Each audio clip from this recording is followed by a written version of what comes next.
અમરેલી રાજકમલ ચોકમાં આજે કોંગ્રેસનું ધરણા પ્રદર્શન. આગામી 24 કલાક સુધી ધરણા પ્રદર્શન. પરેશ દાનાણી, લલિત વસોયા, લલિત કગથરા, વીરજી ઠુમર, પ્રતાપ દુધાત, જેટની ઠુમર, ટીકુભાઈ વરુ સહિતના કોંગ્રેસના નેતા હાજર.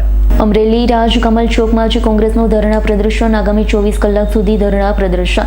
પરેશ દાનાણી, લલિત વસોયા, લલિત કગથરા, વીરજી ઠુમર, પ્રતાપ દુધાત, જેની ઠુમર, ટીકુભાઈ વરુ સહિતના કોંગ્રેસના નેતાઓ હાજર રહ્યા. 18 વર્ણ અવાજ ઉઠાવો, અબડાની આબરૂ બચાવવા નારી સ્વાભિમાન આંદોલન. કુંવારી કન્યાનો વરઘોડો કોણે કાઢ્યો? નિર્દોષ દીકરીના પગે પટ્ટા કોણે માર્યા? ચર્ચાના સવાલ. જવાબદારને તાત્કાલિક સસ્પેન્ડ કરવા કોંગ્રેસ માંગણી સાથે ઉપવાસ આંદોલન.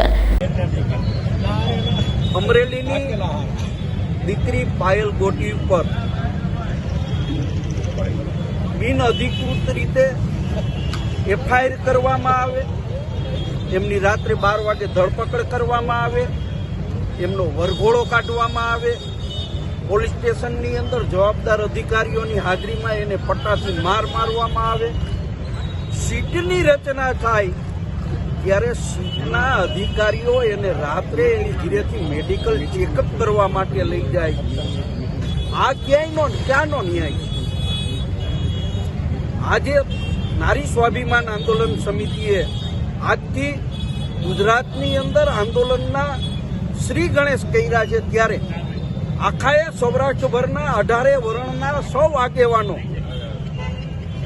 આ આંદોલનને સમર્થન આપવા માટે આવ્યા છે.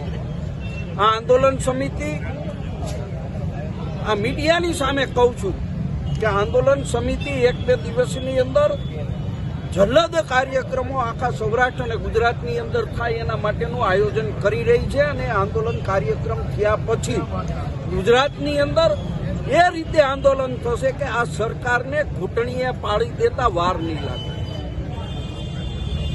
સંજય વાડાનો રિપોર્ટ, S9 ન્યૂઝ, ધારી.